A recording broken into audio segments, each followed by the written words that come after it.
दोस्तों नमस्कार, मैं हूं शैलेंद्र सिंह और आप देख रहे हैं हमारा यूट्यूब चैनल शब्द शैलेंद्र सिंह। उत्तर प्रदेश विधानसभा के चुनाव खत्म हो चुके हैं, नतीजे सामने आ गए हैं और उन नतीजों के आधार पर चुनाव से पहले जो घटनाएं हुई, जो तालमेल हुए, जो गठबंधन हुए, उन पे अलग अलग तरीके से चर्चाएं हो रही हैं। अलग अलग तरीके से देखा जा रहा है कि चुनाव पे क्या उसका असर रहा। इस चुनाव में एक महत्वपूर्ण गठबंधन हुआ था समाजवादी पार्टी और राष्ट्रीय लोकदल का। देखा जाए तो राष्ट्रीय लोकदल और समाजवादी पार्टी एक ही विचारधारा से उत्पन्न दो अलग दल हैं, लेकिन इनके बीच काफ़ी दूरियां रही हैं। अखिलेश यादव और जयंत चौधरी ने इस चुनाव में आपस में गठबंधन किया और ये उसके बाद तय हुआ कि इस गठबंधन के जरिए उत्तर प्रदेश में भारतीय जनता पार्टी को हराया जाएगा। ख़ास तौर पे पश्चिम उत्तर प्रदेश में जहां जाट बाहुल्य क्षेत्र है, जिसको जाटलैंड कहा जाता है, वहां राष्ट्रीय लोकदल का अपना एक महत्व है और इसी महत्व के कारण समाजवादी पार्टी ने राष्ट्रीय लोकदल के साथ तालमेल किया था। इस तालमेल का क्या असर रहा? चुनाव प्रचार हुआ, भीड़ जुटी। ये कहा गया कि दो लड़कों की जोड़ी, दो लड़के मतलब समाजवादी पार्टी के राष्ट्रीय अध्यक्ष अखिलेश यादव और राष्ट्रीय लोकदल के अध्यक्ष जयंत चौधरी, तो ये दो लड़कों की जो जोड़ी थी ये काफ़ी चर्चा में रही। लेकिन जब परिणाम आया तो ऐसा नहीं लगा कि राष्ट्रीय लोकदल और समाजवादी पार्टी के तालमेल का कोई बहुत बड़ा फ़र्क पड़ा हो और भारतीय जनता पार्टी को उन्होंने रोकने में बहुत बड़ी कामयाबी हासिल की हो। जबकि भारतीय जनता पार्टी के खिलाफ किसान आंदोलन वहाँ पे था, पश्चिम उत्तर प्रदेश के किसान ज़्यादा किसान आंदोलन में शरीक हुए थे, तो ये माना जा रहा था कि उत्तर प्रदेश के चुनाव में वो किसान भारतीय जनता पार्टी को वोट नहीं करेगा। इसके बाद जब जयंत चौधरी और अखिलेश यादव मिल गए तो ये बात पक्की हो गई कि हाँ, अब यहाँ पर भारतीय जनता पार्टी का सफाया हो जाएगा। लेकिन वो सफाया नहीं हुआ। इससे एक सवाल जन्म लेता है कि जाट क्यों समाजवादी पार्टी के साथ नहीं जाता है, या जाट जो है वो यादवों के साथ उतना सहज अनुभव क्यों नहीं करता है। इसकी एक बहुत पुरानी वजह है। वजह क्या है, आज हम उस पर बात कर रहे हैं। सबसे पहले आप जयंत चौधरी के जो पिताजी थे, चौधरी अजीत सिंह, उनका एक वीडियो हम आपको सुनवाते हैं। पिछले अभी वो है नहीं, उनकी कोरोना में डेथ हो चुकी है, लेकिन उनका ये वीडियो पिछले चुनाव का है, 2017 का। इस वीडियो को सुन लीजिए और फिर हम बात करते हैं कि जाट और यादव एक साथ क्यों नहीं आता है। दूसरी तरफ है सपा की सरकार। मैं उसके बारे में कुछ नहीं कहना चाहता। सिर्फ जो मुलायम सिंह जी ने कहा और जो शिवपाल जी ने कहा वही दोहराना चाहता हूँ। मुलायम सिंह ने कहा हमारी सरकार में सब एमएलए एमएलसी जमीनों पर कब्जा करने में लगे। वो ये कहना भूल गए कि माइनिंग का भी एक बैठा रखा है आपने, लूटने वाला प्रजापति। और यही शिवपाल ने कहा जितनी शराब की तस्करी हो रही है हमारी पार्टी वाले कर रहे हैं। नाम ले लेके बताया। हर एक थाने में क्या हो रहा है पता है आपको? बहुत बड़ा घोटाला। अगर किसी गाड़ी पे सपा का झंडा तो समझो उसके अंदर गुंडा। और किसानों के इन्होंने भी कुछ वायदे किए थे, अब तो नया घोषणा पत्र आ गया है। पुराने याद दिला दूं वायदे नवियों को। बेरोजगारी भत्ता मिल गया, किसानों का 50,000 तक का कर्जा माफ हो गया। तो भैया कब तक ये बहकाते रहेंगे आपको? लड़ाई आपके लिए, गड्ढे की लड़ाई कौन लड़ता है? लोग। जी, आपने चौधरी अजीत सिंह का वीडियो सुना जिसमें वो समाजवादी पार्टी के बारे में अपने कुछ विचार व्यक्त कर रहे हैं। समाजवादी पार्टी और राष्ट्रीय लोकदल के बीच तालमेल हुआ है। इसके पहले भी 2003 में जब कल्याण सिंह, मुलायम सिंह और अजीत सिंह का एक ध्रुवीकरण हुआ था और आपस के तालमेल में वो सरकार बनी थी।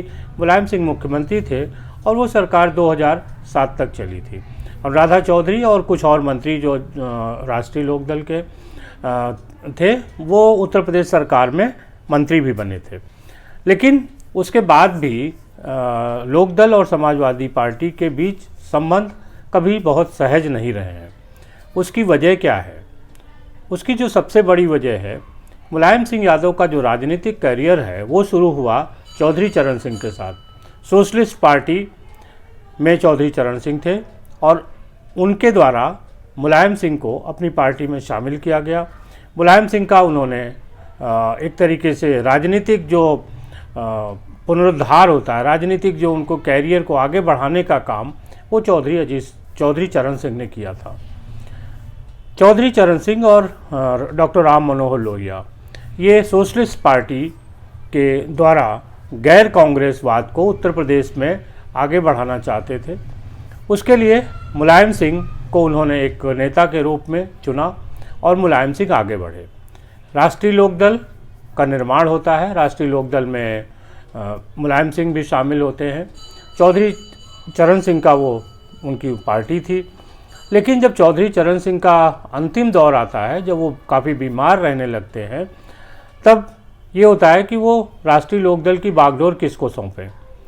बहुत सारे विचार विमर्श के बाद ये तय हुआ कि चौधरी चरण सिंह अपने बेटे चौधरी अजीत सिंह को पार्टी की बागडोर सौंप दें।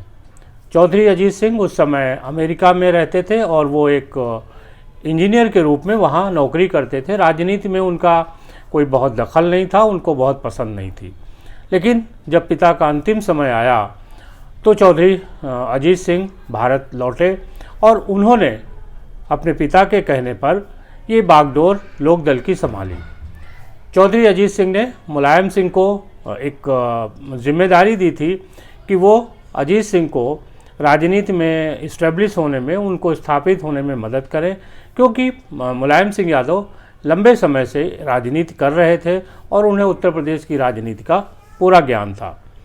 लेकिन जैसे ही चौधरी चरण सिंह की मृत्यु होती है, लोकदल में विघटन हो जाता है। मुलायम सिंह यादव लोकदल को दो हिस्सों में बांट देते हैं। लोकदल का एक हिस्सा लोकदल आ के नाम से चौधरी अजीत सिंह के पास रहता है और दूसरा हिस्सा लोकदल बा के नाम से मुलायम सिंह के पास चला जाता है।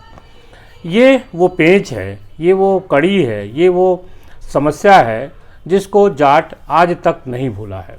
जाटों को लगता है कि जो कमिटमेंट मुलायम सिंह ने चौधरी चरण सिंह के साथ किया था, उसको उन्होंने पूरा नहीं किया और चौधरी अजीत सिंह को एक राजनीतिक रूप से अपना कैरियर बनाने में कोई मदद नहीं की। इस वजह से जाट हमेशा समाजवादी पार्टी के नेता मुलायम सिंह यादव के साथ नहीं खड़ा हुआ। मुलायम सिंह यादव राष्ट्रीय लोकदल बा बनाते हैं और उसके बाद फिर वो जनता दल में शामिल होते हैं। जनता दल के साथ मुख्यमंत्री बनते हैं और 1992 में वो समाजवादी पार्टी बनाते हैं। समाजवादी पार्टी बनाने के बाद जब अयोध्या का प्रकरण होता है तो वहाँ पे वो मुस्लिम वोट बैंक के लालच में, मुस्लिम वोट बैंक को अपने साथ जोड़ने के लिए उन्होंने पश्चिम के मुसलमानों को जोड़ा और वो आगे बढ़ गए।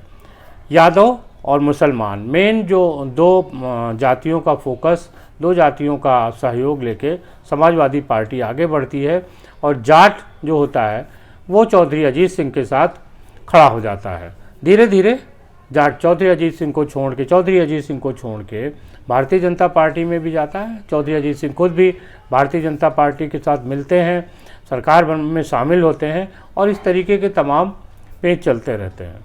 लेकिन उसके बाद कभी भी जो जाट है वो यादव के साथ, यादव की जो पार्टी है, पिछड़े जातियों का जो प्रतिनिधित्व करने की बात समाजवादी पार्टी करती है, उसमें दरअसल पिछड़ी जातियों का प्रतिनिधित्व कम है। ख़ास तौर पे जब से उसमें अखिलेश यादव की भूमिका बढ़ी है, जब से अखिलेश यादव ने उस पार्टी की कमान संभाली है, पिछड़ी जातियां समाजवादी पार्टी से एक एक कर टूटती गई हैं और अब वो मुख्य रूप से यादव की पार्टी बन के रह गई है। जाट क्यों नहीं जाना चाहता, उसका एक वजह यह है कि जो यादव है वो अपनी जो प्रतिनिधित्व है उसमें कोई हिस्सा किसी दूसरी जाति को देना नहीं चाहता। उसे नहीं लगता कि समाजवादी पार्टी में दूसरे लोग जुड़ें और दूसरी जातियां जुड़ें जिससे कि उसके हिस्सेदारी, उसकी जो भागीदारी है उसमें कोई हिस्सा ले सके। यही वजह थी कि जब 2022 में समाजवादी पार्टी और जयंत चौधरी ने आपस में तालमेल किया तो जाट अजीत चौधरी जयंत चौधरी के साथ तो खड़ा था, लेकिन वो मुलायम सिंह यादव की जो पार्टी समाजवादी पार्टी जो अखिलेश यादव जिसका नेतृत्व कर रहे हैं उसके साथ उसने खड़ा होना उचित नहीं समझा और जो एक कॉम्बिनेशन अखिलेश यादव ने सोचा था वो आगे नहीं बन पाया, जिसकी वजह से भारतीय जनता पार्टी को रोका जाना संभव नहीं हो पाया। जाट और यादव के बीच वर्चस्व की लड़ाई है। इस वर्चस्व की लड़ाई में यादव अपने को शेष समझता है और जाट अपने को, इसीलिए जाट लोकदल के साथ रहना चाहता है और यादव समाजवादी पार्टी के साथ। नेता गठबंधन भले कर लें, लेकिन ग्राउंड लेवल पर जाट अपना वोट ट्रांसफ़र नहीं करता और अपना वोट वो समाजवादी पार्टी को नहीं देता है। इसकी कुछ दूसरी वजहें भी हैं, जिसमें जो मुजफ्फरनगर का दंगा था 2013 में, जब अखिलेश यादव मुख्यमंत्री थे उत्तर प्रदेश के, उस समय जाट बहुत ज़्यादा दिक्कत में था, बहुत समस्याओं में था और दंगे से बहुत ज़्यादा प्रभावित था। लेकिन मुस्लिम वोट बैंक के चक्कर में समाजवादी पार्टी ने कभी जाट बिरादरी का उतना ध्यान नहीं रखा। ख़ास तौर पे 2013 का जो मुजफ्फरनगर का दंगा था वो जाट अभी तक भूल नहीं पाया है और इसी कारण वो अखिलेश यादव की समाजवादी पार्टी के साथ जुड़ नहीं पाता है। जयंत चौधरी और अखिलेश यादव का तालमेल भले हो गया हो, लेकिन जाट अपने अपमान को जो उन्होंने अजीत सिंह के समय लोकदल को विभाजित करके दिया और बाद में जो मुजफ्फरनगर का दंगा हुआ, इन दो कारणों से कभी भी समाजवादी पार्टी के साथ वो एकजुट होना नहीं चाहता है। आपको हमारी बात कैसी लगी ज़रूर बताइएगा और अगर हमारा वीडियो पसंद आया हो तो इसे लाइक करिए, सब्सक्राइब करिए और अपने दोस्तों को शेयर कीजिए।